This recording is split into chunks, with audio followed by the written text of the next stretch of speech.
The opinions expressed by the host and guest on this program are solely their own and do not represent the views or opinions of Blind United. We strive to provide diverse perspectives and discussions on our platform, but the opinions expressed should be understood as personal viewpoints and not reflective of Blind United as an organization.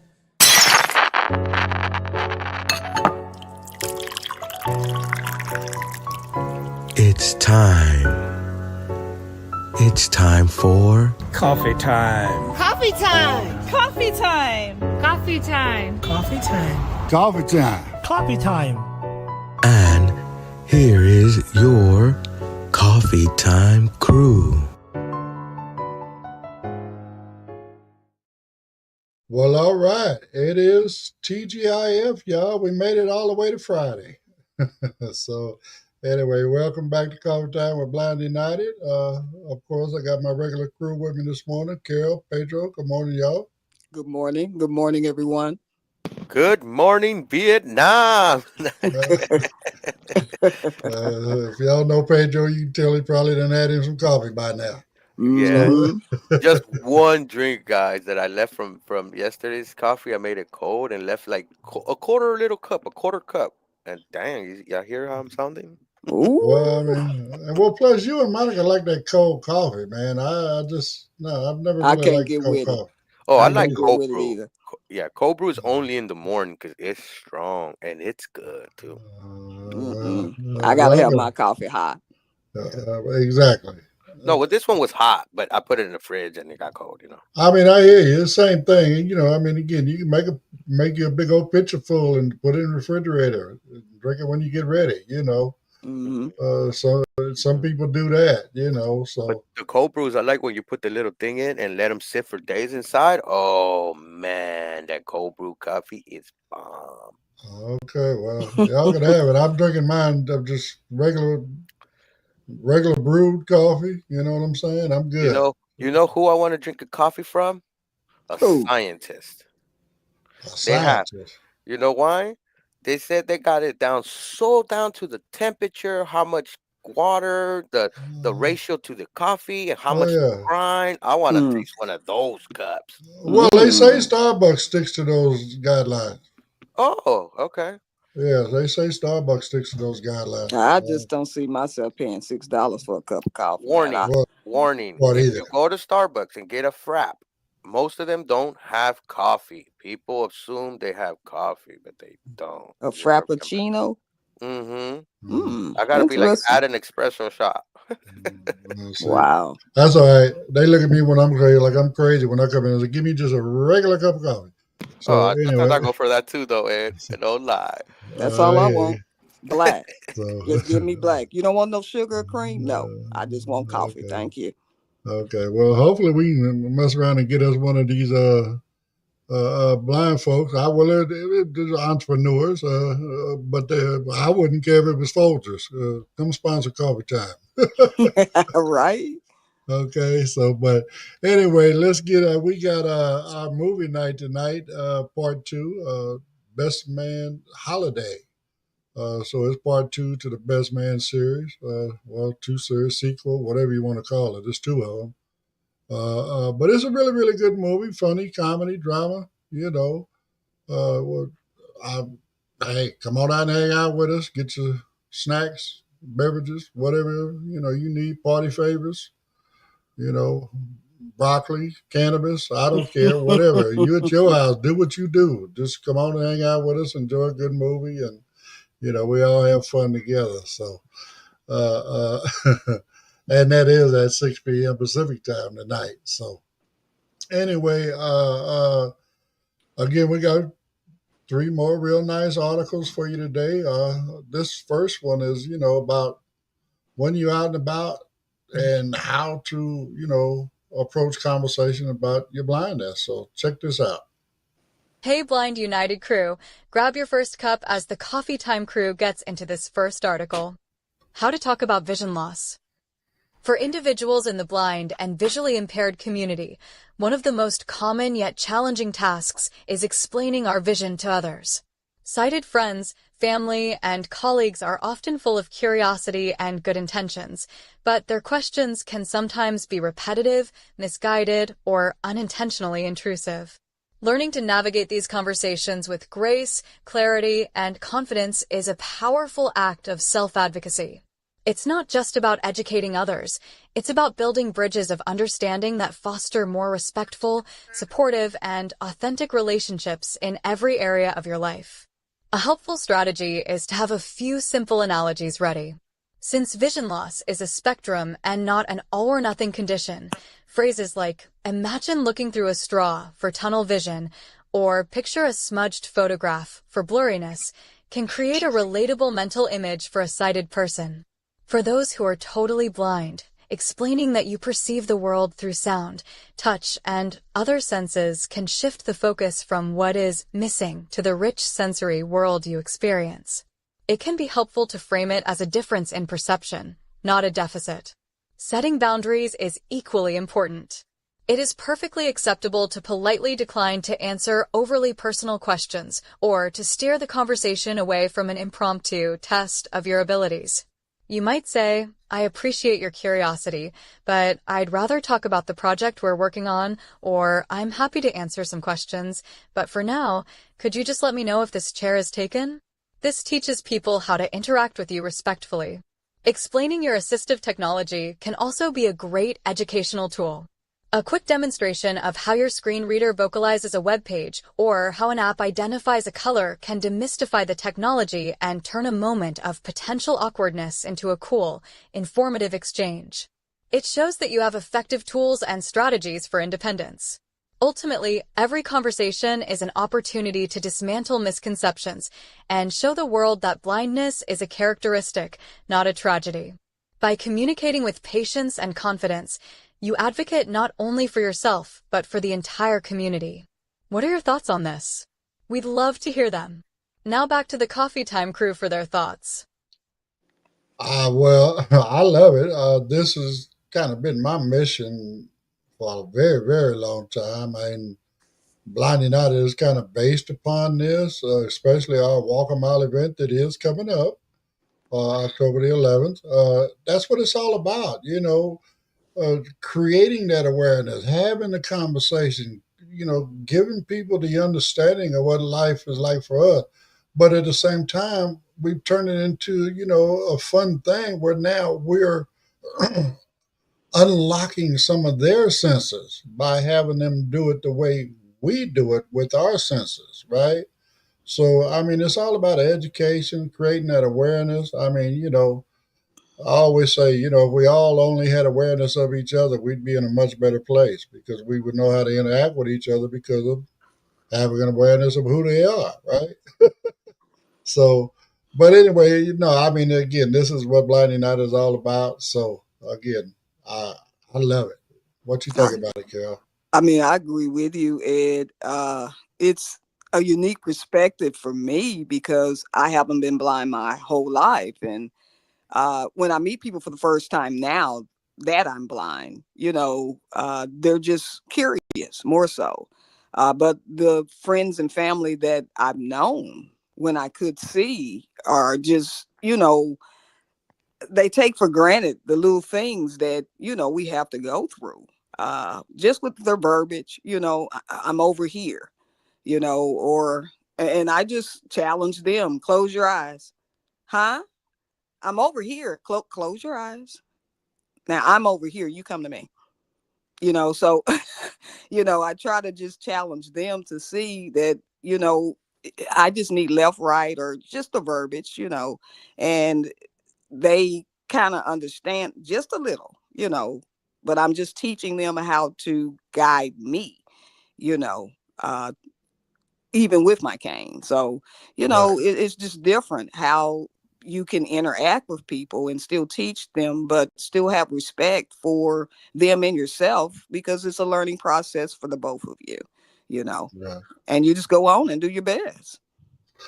Not only that, it can become a daunting thing as well. Especially when you have really, really unaware people that think it's okay to come run up and grab you or start hollering in your ear or pulling you in a different direction, kind of, so Right. it's also about try to stay safe focused, I guess, and not snap at that point, but turn it into a teaching moment for them. I mean, they had, you lost? No, I got here all by myself, all the way from San Bernardino. You know, so I mean, again, it's just trying to turn it into a teaching moment. I know Pedro's done a few of his. Uh, Monica's talking bad about you. Talking about yeah, he did drink it. Well, he drinks some leftover coffee, Monica. That's what it was. A quarter cup, maybe. A quarter cup. So, but I mean, again, so I mean, it's about trying to educate. I know Pedro's done a lot of this as well. Where he talks about it in his other platform. Yeah, I talk about my stories, different experiences, and one of my experience I had was with a child's mother. The child asked me, "Oh, what is that stick?" You know, and the mom was like, "No, no, no, leave him alone, leave him alone." And I was about to answer, and she goes, "No, no, you don't need to answer him. You don't need to answer him." And I was like, "No, no, hold up." I told her, "Hold on. It's okay. It's okay for him to ask a question. How he's gonna know, and how are you gonna know as well? So it's okay for him to ask a question. I gladly would explain to him what it is this white cane is, and I explained to him and I let him know that it lets me see and all that because growing up with children and going to pick them up in elementary, you're gonna have these kids curious. Kids Of are course. curious. Hmm. So it's an opportunity to help them learn, to help them know. And Right. they might not have met someone visually impaired. Sometimes even our young individuals never met someone that's blind. Hmm. So when you could, you know, let's say they assist you to your seat and then give them let her know, give them a little tip. Okay, thank you for guiding, and this is how you do it, or the way you did it was okay. Little things like Right. that. It's always a Right. teachable moment. Even when I run in with someone that uses like hand sign language, right? Hmm. I learned from one of my friends how to do it, and I used to have to touch his hand and stuff like that. And last time I Right. ran into somebody on access like that, so I was like, "Hello, my name is," and then I had to show like the rock sign, because Pedro Rock, and stuff like that. But I don't know how to do a lot of it, but you run Well, into people like that and access to that are deaf. Yeah. well, I mean, I. it's just like with the Spanish. I mean, if you know a little bit, at least that lets them know, hey, he took the time to learn that. You know what I'm saying? Hmm. He's trying to bridge that gap. Because I mean, again, that's what we're trying to do. Bridge that gap. So I mean, yeah, I mean, I kind of stuck on my words, but I mean, again, this is very, very important that we create this. Oh, I know what I was talking about. That's another reason I like again, my custom canes. For those that might not be listening, I don't talk about them much, but I have a nice collection of custom canes. I don't have a white cane with a red tip, and I got about 6 canes. So, but they are attention getters and conversation starters. That's another thing I like about them because when I'm out and about and people see my cane, that might be their opening question. I notice other blind folks, they got a white cane with a red tip. Why yours not like that? Okay, well, I ain't like everybody else, you know.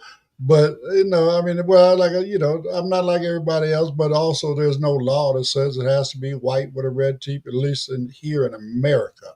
Right. Okay, so I just prefer to, do something else. Plus, I got you to start talking to me, So, depending on how they are, hey, what else you want to ask me? Why you got me? Something, whatever. But it's important to always educate first. You know what I'm saying? I mean, again, curb the attitude when people are doing something that's out of line, right? And try to use that as a learning thing. I mean, luckily I'm big enough. Somebody grabs on me, start pulling me. All I got to do is stand still. Chances are they're not gonna be able to move me.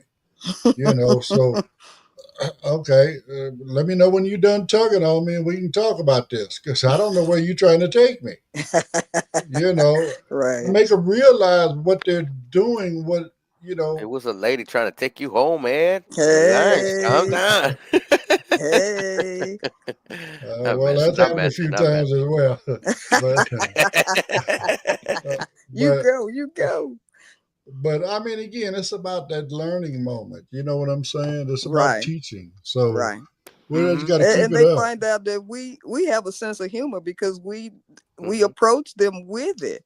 You know, they're expecting us to just be, oh, thank you, and oh, no, you can't grab me like that. What Mm-hmm. you kind of messing up my groove. What you want? Mm-hmm. You Mm-hmm. know, they like, okay, this is a real person. Yeah, I am. I'm out here trying to do my thing. Why you interrupting me? And it just opens up a conversation, because it's not in a negative way. I'm smiling but serious at the same time. What do you want? Mm-hmm. Thank Right. You you, could but be no thank smiling. you. Yeah, smiling with your eyebrows, like you're thinking, because you're concentrating. I'm concentrating, listening to all my noises, my surroundings. I'm using birds for cues. I'm using all kinds of sounds for cues. Hmm. Mm-hmm. Finding your landmark so that you know when you're coming back. Okay, yeah, I heard that. I'm going the right Exactly. direction. Mm-hmm. Especially when I'm in a restaurant. I like. I'm not a very good echo location. I'm average. I'm okay, but I could hear like objects, like walls. I can't tell the shape or anything like that, but I know something's there. And somehow the maps stay in my mind and stuff. You know what I mean? Hmm. And I Oh use yeah, yeah, people yeah. for landmarks and stuff like that. Right. Of course, especially when you're navigating in and out of, from the table to the restaurant or to the bathroom, whatever, when we're out and about, Hmm. you Mm-hmm. got to pay. Okay, I know I was sitting over by Pedro. Hey, Pedro, Mm-hmm. Right. Mm-hmm. yeah, what up over here? It gives Over you a where? beacon. Over here, towards Over my here. voice. Well, I mean, No, but and we it's know as crazy, blind folks, right? we say over here, meaning towards my voice. Towards my Towards my voice. That's voice, right. you know what Yeah, I'm saying? And that's we what I keep do. talking. We don't do like non-visual, Right, visual right, people. right. You just say I'm over here and you just stop talking. Well, over where? Keep talking so I can come to you. Right, right, right, right, right, right. And again, that's another thing. Hey, I'm headed that way. You feel a little bit off, a little bit. Pedro, yeah, keep coming, keep coming. Just to keep that marker. You know what I'm Mm-hmm. saying? Mm-hmm. So, I mean, again, we help each other out when we're in those positions. But again, a lot of people don't know how to interact with us, and that's what this is all about. Again, educating everybody at every opportunity. Well, like Pedro was talking about earlier, when somebody wants to give me some assistance, okay, well, let me show you how to give me assistance. Let me show you what. Bottom line, the nurses, whatever. Like when I'm at the medical facilities or whatever, just let me put my hand on your shoulder and I can follow you around the world. I say shoulder because I'm generally taller than a lot of them, and it'd be uncomfortable for me to reach down and grab their elbow, which is the proper place to grab a person. But like I said, I put my hand on their shoulder. Okay, I can follow you around the world. Or, Yeah, if you don't Right. want me touching you, keep talking.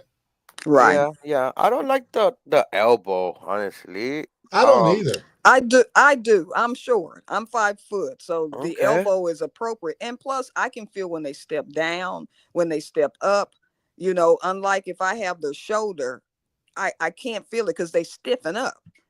They're looser to me with their elbow. The elbow, even though they are still a little tense, because that's just the way it's an uncomfortable Mm, thing. They are not used to it. But I, yeah. I get more from the elbow as far as responses of Mm. the way that they're stepping compared to me reaching up to a shoulder, which I'm too Well, short Well, I for. experienced the like you said, but backwards because I experienced when I grab the elbow, people stiffen up and they try to leave that elbow straight as they right, can when they they hold move it their out like a body. chicken wing or something. Yeah, You know what yeah, I'm and saying? and, and the shoulder, I had hold on to his shoulder.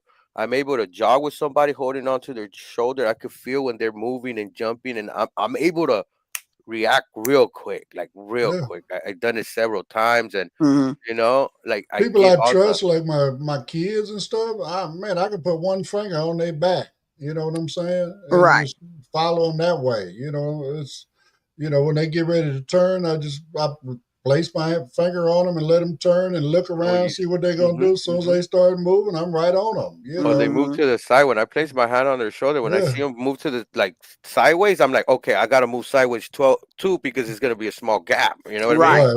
Right. You know, and again, family. A lot of times we can train them to let us know. Hey, get behind me. It's getting ready to get tight right here, Dad. Get behind me. Yeah. So on that note, we are at the mark of the segment. So we're going to jump into a couple promos, and we'll be right back with you. You can go to customcane.com.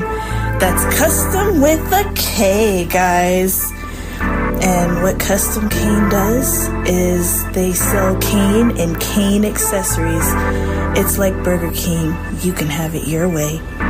You can get a pink cane, a blue cane, a rainbow cane, a Broncos cane, a Chargers cane, a cane with the Braille alphabet, a cane with your name on it. Whatever you want, whatever type of handle you want, whatever type of tip you want.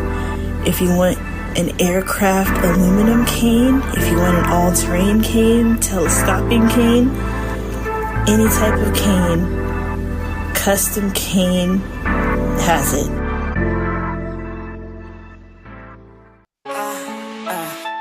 Hustling jingles, $10 a shot. Birthday beats and holiday knocks. Gotcha covered for the ones you love. Personalized joy like a custom glove. Get your jingle hot and fresh. Info at blindunited.org. $10 only, no more, no less. We make memories you can't afford. Got a catchy tune for your babe. Poppin' beats like dreams we crave. For Mama's Day or Papa's cheer, let's make smiles from ear to ear. Get your jingle hot and fresh. Info at blindunited.org. $10 only, no more, no less. We make memories you can't afford.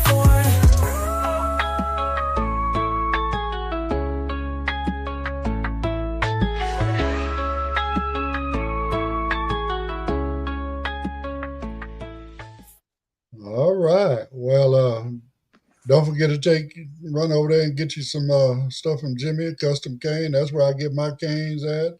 That's where I met him at long before he started You Can't Give. But again, that's where I get all my canes at. I highly recommend that, brother.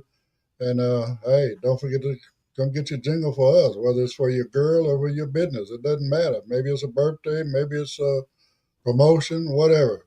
We got it for you. Pedro will hook you up. All right. Right. All right. Well, let's go ahead and jump into this next article, man, and we'll talk about it on the other side. Hey, Blind United crew. Grab your next cup as the Coffee Time crew gets into this second article. Minding your mental health on the vision loss journey. Living with vision loss, whether from birth or acquired later in life, is more than a physical experience. It is a profound emotional journey. The process of adapting to new ways of navigating the world comes with a unique set of psychological challenges, from moments of frustration and grief to the ongoing effort of self-advocacy. Acknowledging and prioritizing your mental health is not a sign of weakness. It is a fundamental and necessary act of self-care. It's about building the internal resilience needed to live a full, confident, and joyful life. It's common for individuals experiencing vision loss to go through stages similar to grieving. There can be anger at the diagnosis, frustration over tasks that were once simple, and sadness for the loss of sight. These feelings are valid and a normal part of the adjustment process. It is crucial to give yourself permission to feel them without judgment. Suppressing these emotions can lead to chronic stress or depression. Finding healthy outlets, whether it's talking with a trusted friend, journaling, or engaging in a relaxing hobby, is a vital first step in processing these complex feelings. One of the most powerful resources for mental well-being is community. Connecting with peers who understand the daily realities of vision loss can be incredibly validating. Support groups, like those hosted by Blind United, combat the feelings of isolation that can so easily creep in. Sharing experiences, trading life hacks, and simply laughing with people who get it creates a powerful sense of belonging and shared strength. This peer support system is often where the most practical and meaningful emotional coping strategies are found. Seeking professional help is also a sign of strength. Finding a therapist or counselor who has experience with disability or chronic illness can provide a safe space to work through your adjustment. They can offer tools for building resilience, managing anxiety, and reframing negative thought patterns. It is important to advocate for yourself in this setting as well, ensuring your therapist understands that your goal is to adapt and thrive, not to be fixed. Your mental health is the foundation upon which your independence is built. By honoring your emotional journey, connecting with your community, and seeking help when you need it, you're investing in your own well-being and long-term happiness. What are your thoughts on this? We'd love to hear them.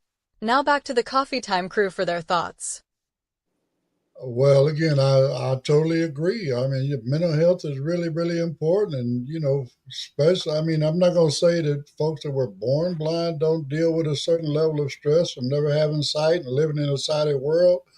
But, I think it might be a little different for those of us that have had sight and lost it, because we actually mourn the loss of our sight, I mean, and as we know, a lot of folks deal with grief in different ways, so some people snap right back, get on a mission to, getting their independence back. And some people wallow in that grief for, months, weeks, years. I mean, I've seen it, there's a wide spectrum out there. That's another reason why, number one, is our mission to try to create that awareness, because lack of awareness creates a lot of stress within our community, because people are just, again, it gets frustrating. Like I said, you're walking through somewhere and somebody's grabbing on you or hollering at you. Well, they think you can't do this. They think you can't do that. I mean, in the beginning, it's even more harmful, because now you you're making the person feel that they can't accomplish anything because of your misunderstanding of being blind, the disability, right?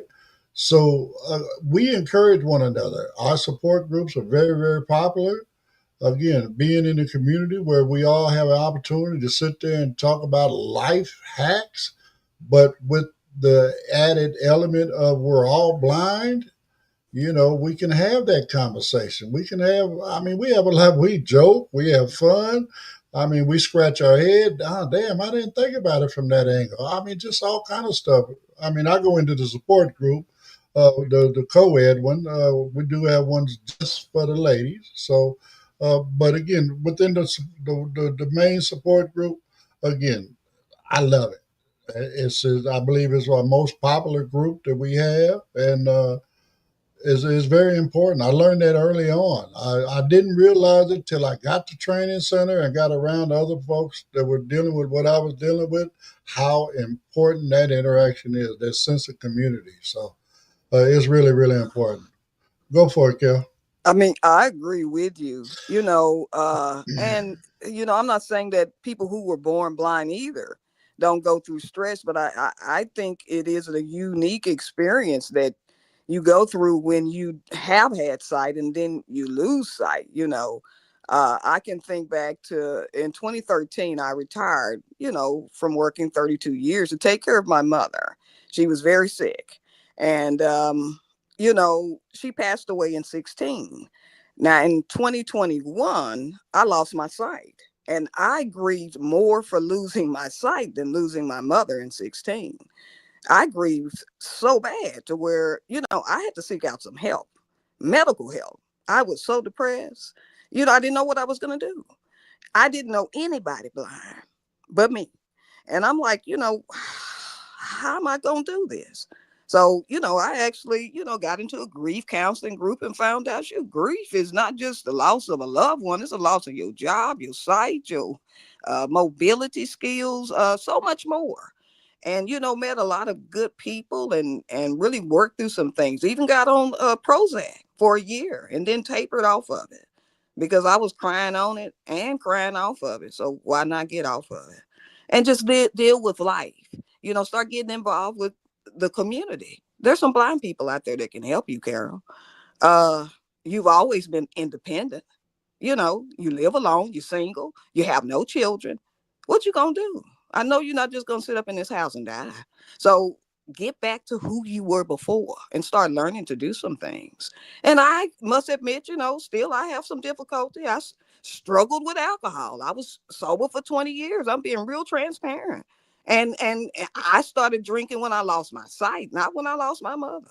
And I still struggle with it occasionally. Just being honest and transparent. But we still keep on and we don't give up and reaching out. Blind United has helped me so much. There are some groups here too in Texas, but I get involved in everything I can and surround myself with people that are just like me. And sometimes I can help them with some of the things that I've learned to do on my own. And I learn a lot from them. And it's just building a community and trying to be and do your best under whatever circumstances you have. That's just called living. And I'm doing it, y'all.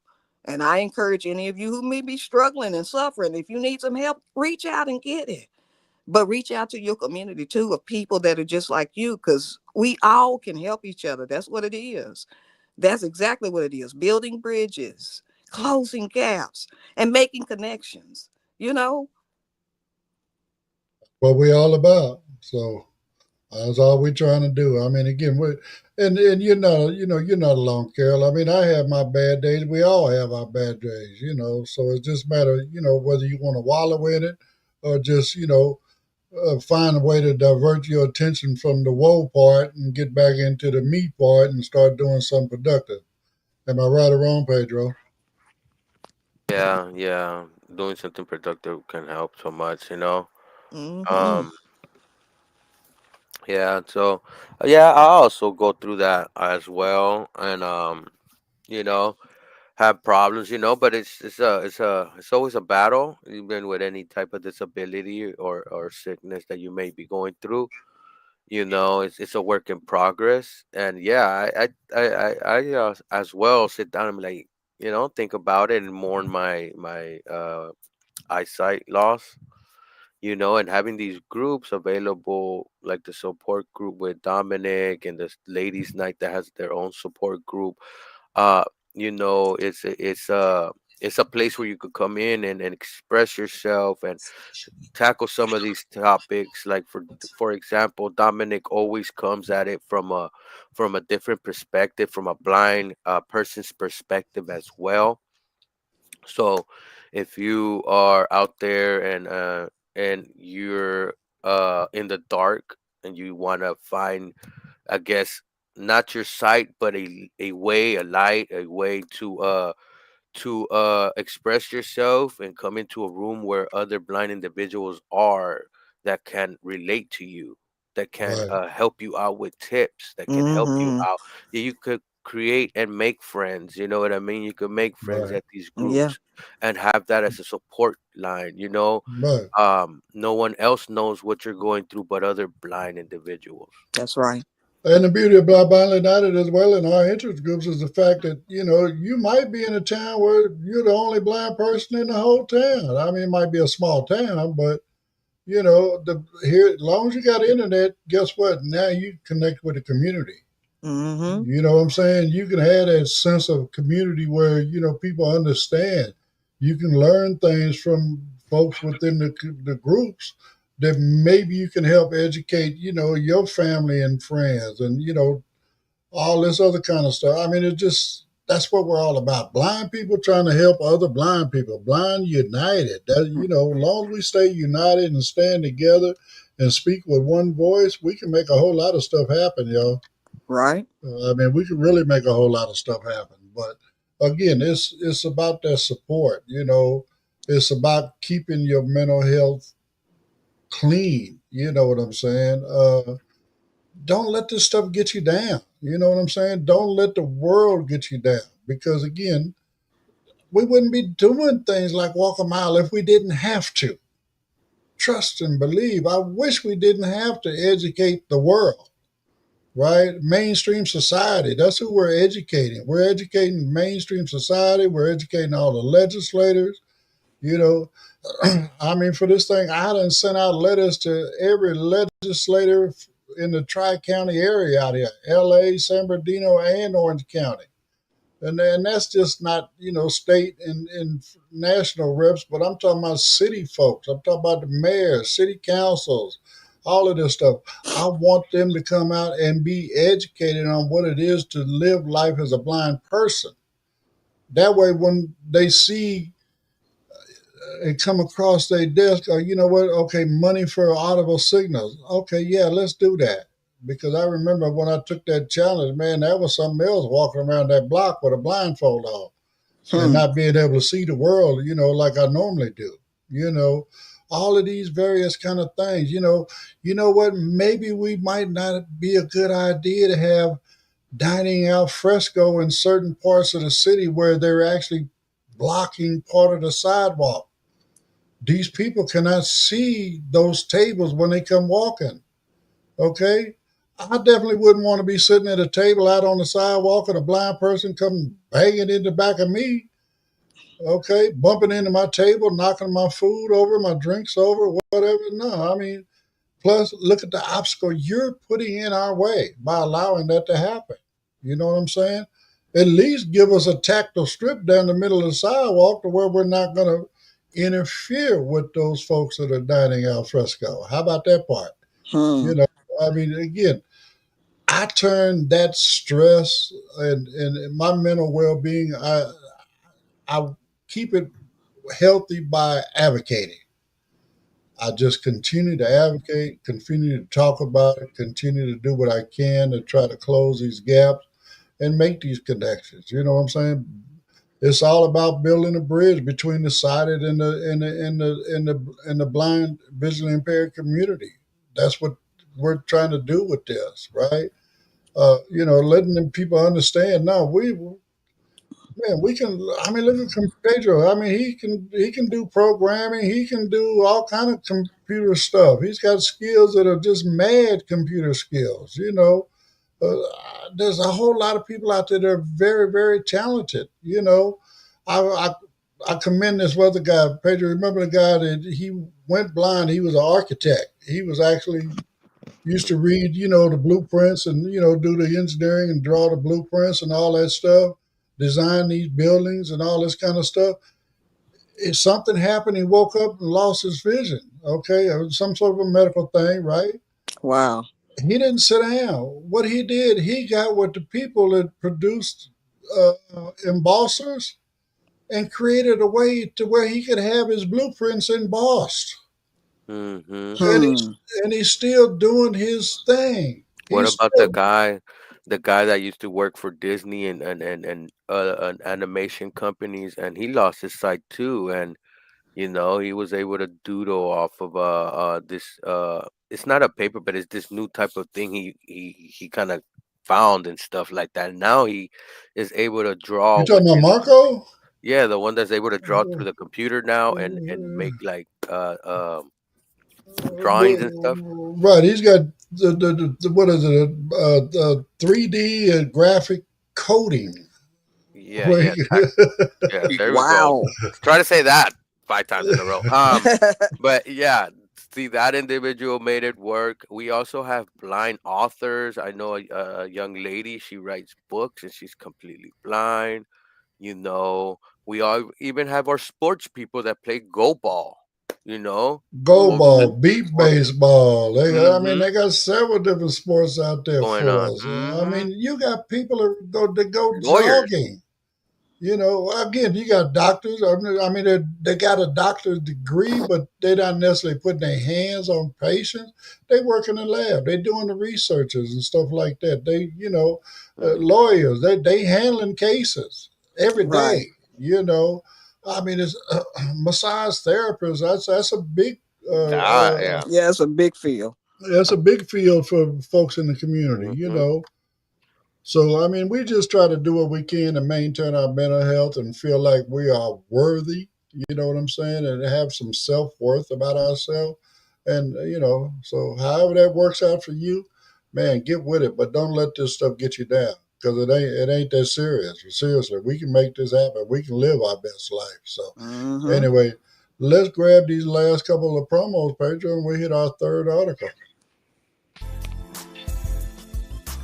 Did you know Blind United offers free training in assistive technology? We call them interest groups. We offer training in JAWS, NVDA, iPhone, iPad, as well as Meta Ray-Bans. We also have groups like support group, cooking groups, and crafting groups. There are also groups for entertainment like movie night and RS game night.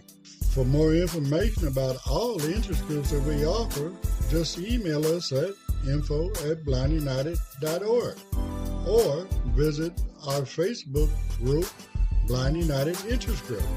We would love to have you be part of the Blind United crew.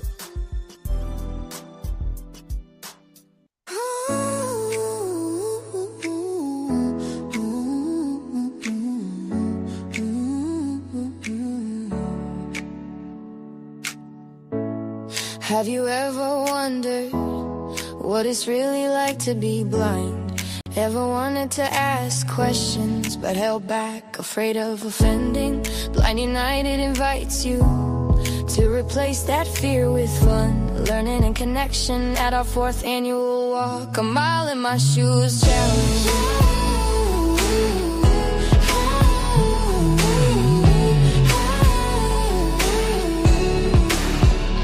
Join us Saturday, October 11th from 10 a.m. to 3 p.m. at Wayfinder Family Services, 50 Huntington Angeles, Vista Boulevard, Los Angeles. Experience everyday attacks blindfolded, like pouring a cup of water. Try assistive technology like screen reader computers and iPhones.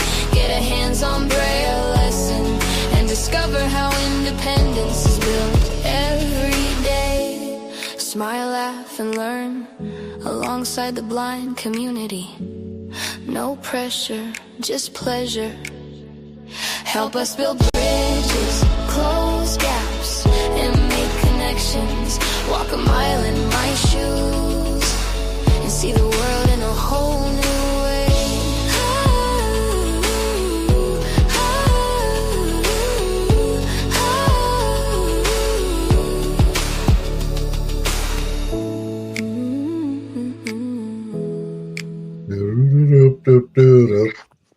No pressure, just pleasure. No pressure, just pleasure. All right. Tisha says, thank you for the words of encouragement, Carol. Thank you for sharing, and you're an inspiration. Thank you, Tisha. You're more than welcome. So, anyway, this next one is all about Pedro. I know he hasn't listened to it, so I'm just going to let it play, and then he'll see what I'm talking about on the other side. Hey, Blind United crew, grab your last cup as the Coffee Time crew gets into this third article. Press start to play. The social world of accessible gaming.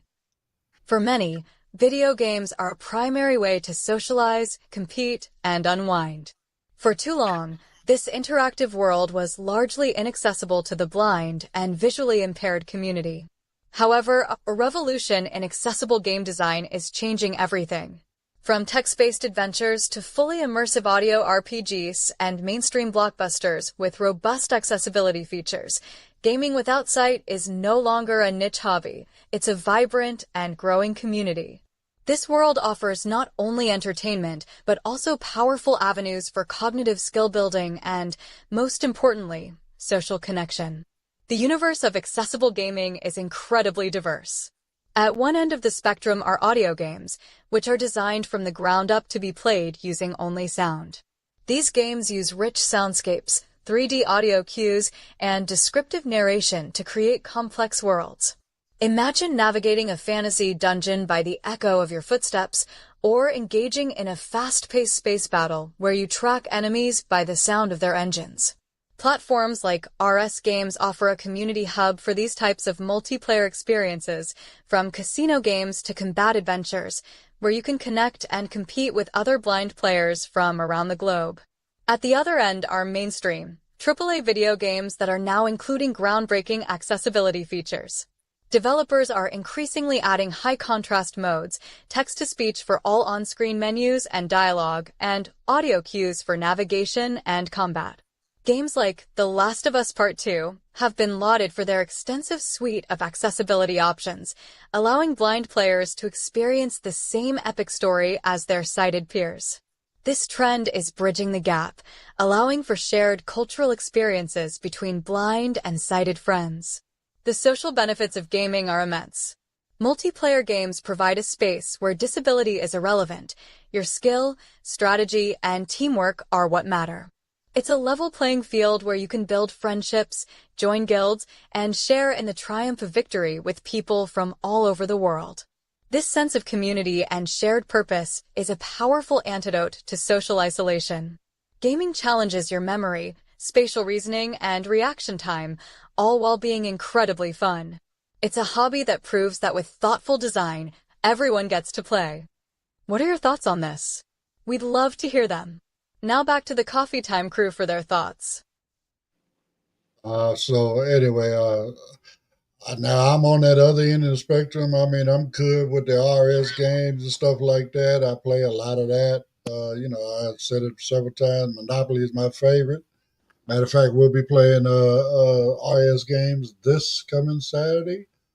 So if you want to check that out and see what that's like, get at me. If you don't already have an account, I can let you know how to get with them and sign up. And like I said, come on in and play some Monopoly, Uno, whatever. We got Yahtzee. There's so many different kind of games up in there. But I hear you pretty hard to beat in that Monopoly, Ed. I hear you a bad boy. I mean, I just, again, I went in there and I started playing it by myself. Well, not by myself, but with a robot. Because that's the beauty of it as well. I mean, if you don't see any of your friends in there, you can just leave it open for somebody to come join you, or you can go ahead and play by yourself, make it a private game. And I'm being honest, I just went in there and practiced and worked out my strategy. Now I got my strategy down and it's on. So hey, no cheating. Hey man, that strategy is not cheating. It's not cheating. It is for us dumb folks. Nah, ain't just messing around. But yeah, those games are dope, man. I got to experience the PlayStation 5. I bought it for my children, and my children know I love that. My oldest, he remembers when I used to unlock all those systems and put all the games into it. I used to. I'm telling you, I was still good with technology, even though I had sight. So I used to get my movies and dub my movies into, like, they call them bootlegs, but mine's have menus and everything. And then I will put my disc up and Wow. Well, see, now I'm from the old school, so I get mad at myself every time I think about it because I loved playing games, and I had a Super Nintendo. I gave it away, but Donkey Kong Country and Mario Brothers was mine on that. Then I had a PlayStation 1, Madden football, and Crash Bandicoot. I gave away an Xbox and my Atari. I had an Atari. Just gave them away because I feel like, okay, I lost my vision. I ain't gonna be able to play no more. All those are collectibles, though. I know. I was stupid. I tell you, I'm mad at myself every time I think about it. And the person that has them, I don't even talk with anymore. That was a friendship for 40 years I had to break off. They were just poison to me. Damn. It was just time to, let that finally go. But I'm like, I should have thought about giving that away to that person before I did it, And again, those consoles weren't necessarily accessible, but nowadays the newer consoles are, Carol. Yeah, I hear they are with the Switch. Not saying that you couldn't have sold them to some collectors. Yeah. I got the money to buy a new one.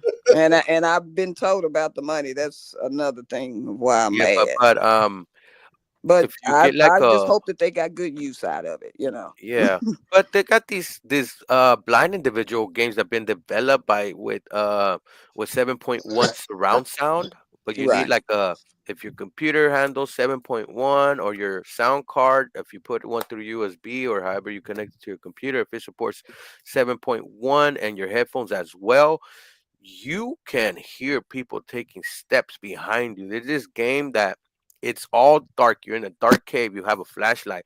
So wherever your flashlight points, you could hear. You could. It would tell you. It's like your targeting system, but you could hear people walk around you. It's it's crazy because it has 7 channels of meaning that it could immerse you into these games. They have some of these for blind individuals. I know some blind individuals do find workarounds, but you have to be kind of tech savvy for some of these, you know. Uh, But having sounds the like PlayStation 5, uh, sounds like everyday life to me. I hear people walking around me all the time, and I can't. yeah, yeah, but these are games where What you could do they have? stab people, you could shoot Right, them right, as right. well, you collect ammo, and it's one What of those first perspective shooter games, but kind of for blind people. what do they Um, have like cheat codes like the other yeah, they games have used to? all that stuff. You use a remote and everything. Yeah, But because I want all the cheat codes so I can just go through every game I want to yeah, without having to save, you know. and able to open up your console and then press the power button and a screen reader comes out when you first turn it on. Mm. Something different. I was amazed when my son says, "Go press the button," and I was like, "Okay, at least I could press the button. Ain't what I'm gonna do. I can't play no games. I can't set it up. I'll be here to help him set it up. You know." So I press the So is that button. something that Nintendo has made? No, this That is PlayStation. This is oh, PlayStation 5. PlayStation, And PlayStation yeah, 5. Okay. yeah, and I pressed and it said welcome. It actually spoke it. And actually Wow. it said, if you want to turn on the screen reader, press, and I was like, oh, what? And I was Wow. amazed. Mortal Kombat 1, the new one, uh fully accessible. Ooh. Audible cues, the remote, if you wanted to give you haptic feedback, it can give you haptic And vibrate in feedback. your hand. Okay. Yeah. And it has audible cues, audio descriptive for the cutscenes and the story. I beat the whole game from start to finish with no help starting up the PlayStation. Ooh, that sounds like another good Christmas gift to me. Say, What they bought 700? Around five, Oh, five five. four. say. Okay. Yeah, Now and I say it y'all, like it's nothing, but oh my god, it's expensive. now Yeah, y'all they. understand why I said I did this article for Pedro. Yeah, Yeah. because oh my He sounds god, I really used excited, to doesn't he? Mario, Donkey Kong, Mario Kart, Killer Instinct, Street Fighter. Oh my, I can name so many titles. Um, and that I want to purchase the game. They mentioned The Last of Us 2. I got to experience in CSUN, guys, and CSUN is a disability conference that Northbridge throws out here over here at the Marriott, I believe so. But Marriott and Anaheim. yeah, and the PlayStation booth was there. They had a racing game, but I got to try The Last of Us, and the way you could target in the remote, you could feel it, and you could shoot a zombie, or a zombie's trying to get closer. You could even like go up with them with your knife and stuff, and do your what you need to do. And if you get turned around, because this is an open world, this is a 3D open world, there's a little targeting system that will let you know which way to go, and you can start walking that way. Mm. So they have made it accessible. The items, for people that are visually impaired, they get highlighted, but for us, they point and they let you know a sound that indicates an item, and then you just walk to it, able to pick it up and stuff, and it will tell you what it is and stuff like that. My son also sometimes uses the voice thing to not the screen reader, but they have this accessibility feature that if the text is too small, it could read it to you. So when he's navigating, sometimes it reads it to him because sometimes it's the captions might be too small or something like that. To not take away from the screen. Yeah, yeah, and it's been a experience right there with that. Able to go through their settings and adjust their settings. I had a PlayStation 4 as well. It was somewhat accessible, not like this system. This system is something else. the store, when you go into their Play Store for games and stuff, the PlayStation Store, it's, it's like 85% accessible. They're working on it, but I wouldn't be surprised if they already got it on deck, like good, you know. And when you browse their store, you're able to see by category what accessibility, if it's for contrast or if it's for completely blind and screen enabled game. So it's just not, it doesn't just say accessible. No, it gives you exactly what part accessible. What accessibility features it has. Oh, wow. Okay. That's great. That's neat. Yeah, that's pretty neat. And so could you just go to like GameStop and buy a game and then put it in there and it would do the same thing? Yes, but it's better to download them because you're future proof. Now, my son's been buying games from PlayStation on the PlayStation 4. I've been paying a subscription called PlayStation Plus for them that gives them access to free games when sometimes they throw them. And I always tell them, just download the game. Just download the game. If you need to delete it off your system, delete it. But when you get going, all those games stack up. You must download them, though, at least one time. Now they got the PlayStation 5, and they have a library of PlayStation 4 games they could go and play. And then now they're stacking up their PlayStation 5 games. You know, and they're going retroactive, meaning they're bringing the PlayStation 3 games into the PlayStation 5 stuff. Oh, wow. So those games are compatible with the 5? Because they're digitally. Oh, you got to download them. Yeah, and it's digital, you know? So you pay for each download, or are they free? Yeah, you pay for the game. When they're premium games, you do, but they got some free ones that my kids download and they play free ones, like the Roblox. They play it on the PlayStation and it's free. Yeah, I've seen my little cousin play. They have it on all the systems, and now they have a Switch too, and I wonder if that might be accessible. And I hope, because they have Donkey Kong. They have a new. Yeah, I like Donkey Kong Country, Donkey Kong Country, and when I was on the Super Nintendo, those graphics, oh my God, they were just. I think now they got Donkey Kong World, Carol. What? Oh man. Yeah, Ed is like, I'm lost. Ed is like, well, no, I remember Donkey Kong and all of that, but I mean, but again, I was more into Mario, you know, which came out of Donkey Kong. You know, so I used to, but now if I can go back and play some of the classic, you know, Pac-Man, Mario All-Stars and stuff like that, you know. Mario games. You know, what was the little horse, Lucci? You know, I could jump on Yoshi and roll around, or go down that pipe and have my cape on and take off flying and collect all them coins. Yeah. I used to do all that kind of stuff. I used, you know, that little square remote in my hand. Oh my goodness, my fingers used to be wore out. Fingers hurt. Okay, but play for hours. The last game I played was PlayStation 2. I think I told you, Pedro, it was more Gran Turismo 2. And then was it? Oh yeah, they had that on the 64 too. I remember that one. And then I played Crash Bandicoot. Yeah, I like Crash Bandicoot. Did you ever play Grand Theft Auto? No, I didn't do the Grand Theft Auto ones. Okay. My vision was gone by then. Yeah, mine too. Yeah, 3. So. Okay. Grand Theft Auto 1 and 2 was like overhead. So you see the top roof of the car and you got a map, like it's an overhead.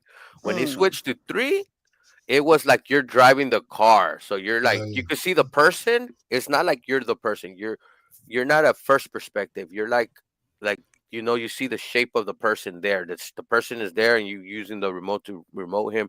You hop in the car and you can see the car on the screen. But you can change the view like you're the driver of the car. And then when when you want to look to the side of the window and throw a couple of bullets out there, you can even press a button and you can see the view like you're busting a drive-by and stuff. Wow. It's crazy. And then they moved on to part 4, 3, and like 4, 5, and now you can ride bikes and ride airplanes and boats and stuff. They're doing way too much now. Pretty soon you'll be able to go to outer space.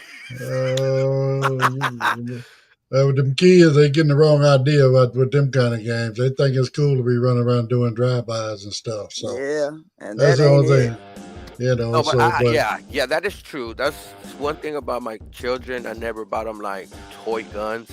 When it comes to watching movies and video games, I tell them, look, this is not school. You don't do this in school. You do this type of language. It's out. These games are games, not reality. You know what I mean?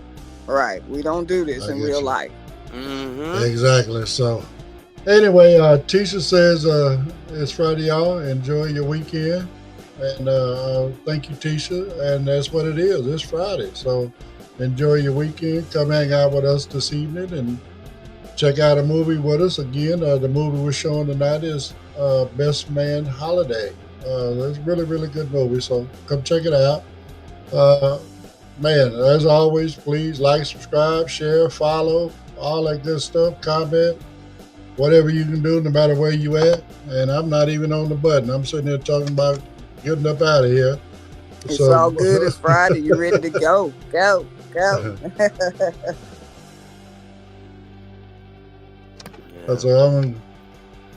But anyway, yeah, I mean, it's been a great week. I really appreciate everybody for coming in and joining us, all that good stuff. Enjoy your weekend, and we'll see you back here again Monday. I try to jump on Monday, guys, but I'm gonna be in the city of sin. Ooh, Vegas. Have fun, Pedro. You have a nice trip. Don't stress on it, my brother. If you can make it, you can make it. If not, don't trip. We got you. We got it. All right, we got you. We'll see you guys again coming up Monday. Have a great weekend.